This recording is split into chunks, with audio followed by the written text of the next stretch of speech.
జూబ్లీహిల్స్ ఉప ఎన్నికలో మైనార్టీలు అంటే ముస్లిం మైనార్టీల ఓట్లు అత్యంత కీలకమని మనందరికీ తెలుసు.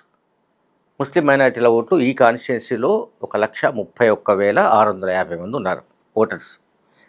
అవుట్ ఆఫ్ 4 lakhs 4 లక్షల పై చిలుకు ఉన్న ఓట్లలో మేజర్ పోర్షన్ ఎవరిది అంటే ముస్లిం మైనార్టీలదే. 1,31,650 ఓట్లు అంటే ఇవి అత్యంత కీలకమైన ఓట్లుగా భావించాలి. జూబ్లీహిల్స్ ఉప ఎన్నికను ప్రభావితం చేసే ఓట్లుగా భావించాలి. జూబ్లీహిల్స్ ఉప ఎన్నికలో ఎవరు గెలుస్తారు, ఎవరు ఓడిపోతారు అనేది ముస్లిం మైనార్టీ ఓటర్లు డిసైడ్ చేయబోతున్నారు.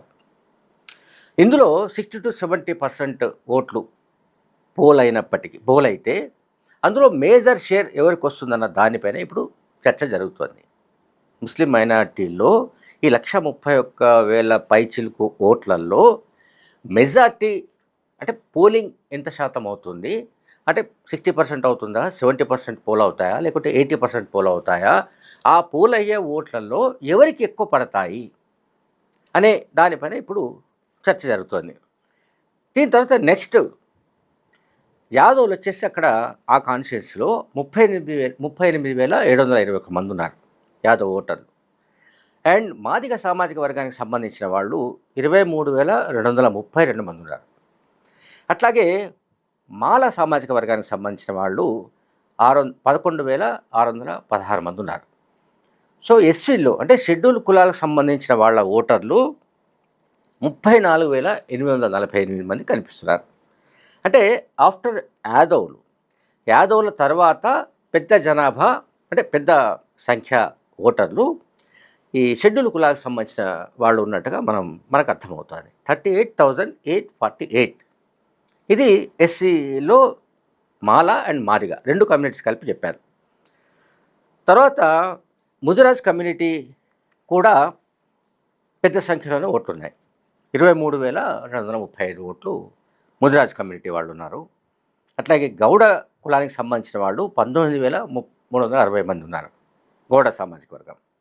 తర్వాత క్రిస్టియన్ మైనార్టీకి సంబంధించిన వాళ్ళు 19,360 మంది. అట్లాగే మున్నూరు కాపుకు సంబంధించిన వాళ్ళు 11,615 మంది. అండ్ వడ్డెర కులానికి సంబంధించిన వాళ్ళు 11,620 మంది. అండ్ ఎస్టీల్లో షెడ్యూల్డ్ తెగలకు సంబంధించి లంబాడాస్ ఉన్నారు ఇక్కడ ఈ కాన్స్టిట్యున్సీలో. వాళ్ళు ఒక 7,800 మంది దాకా ఉన్నారు.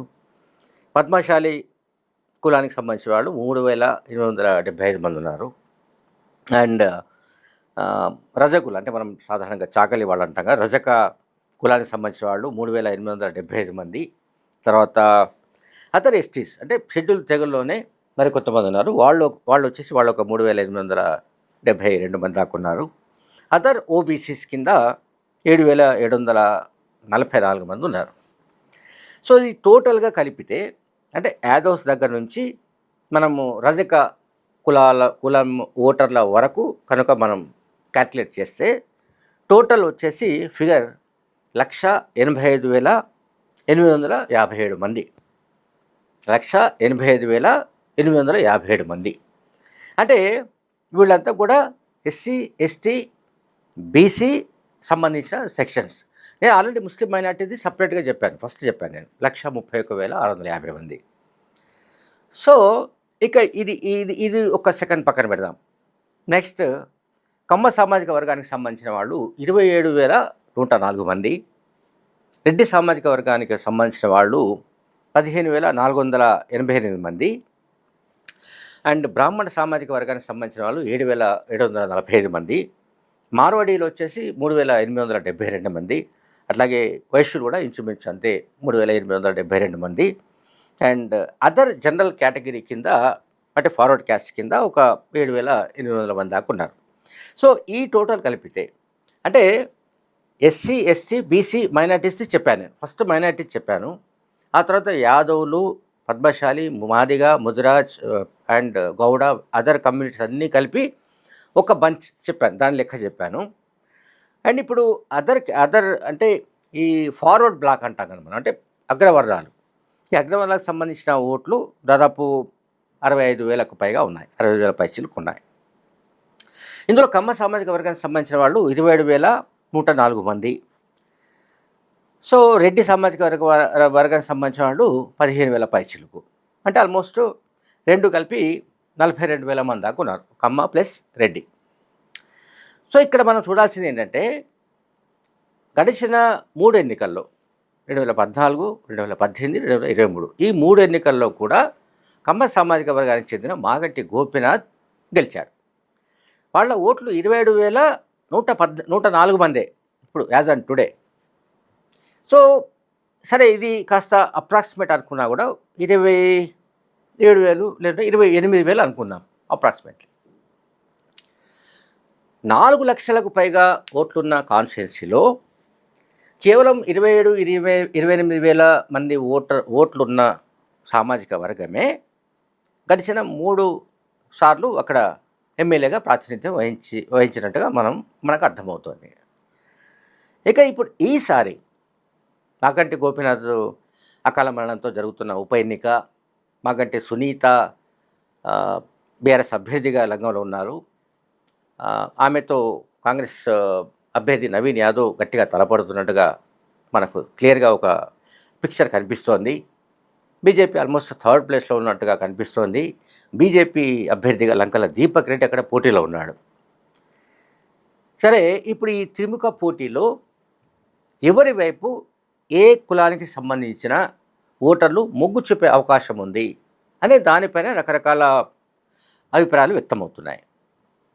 ఎవరి వల్ల ఎక్కువ మేలు జరిగింది, బీఆర్ఎస్ హయాంలో ఏం జరిగింది, ఏ కులాల వాళ్లకు, ఏ సామాజిక వర్గాలకు సంబంధించిన వాళ్లకు ఎటువంటి మేలు జరిగింది, అసలు మేలు జరిగిందా లేదా, పోనీ కాంగ్రెస్ అధికారంలోకి వచ్చిన తర్వాత ఈ 22 నెలల్లో, ఈ 23 నెలల్లో ఏ రకంగా ఈ వర్గాలకు సంక్షేమ కార్యక్రమాలు అందుతున్నాయి, అట్లాగే ఇతర వాళ్ళకి సంబంధించిన విషయాల్లో కాంగ్రెస్ ప్రభుత్వం ఎట్లా పనిచేస్తోంది, అంటే పాజిటివ్ ఫ్యాక్టర్ ఏంటి అనే దానిపైన కూడా రకరకాల చర్చలు జరుగుతున్నాయి.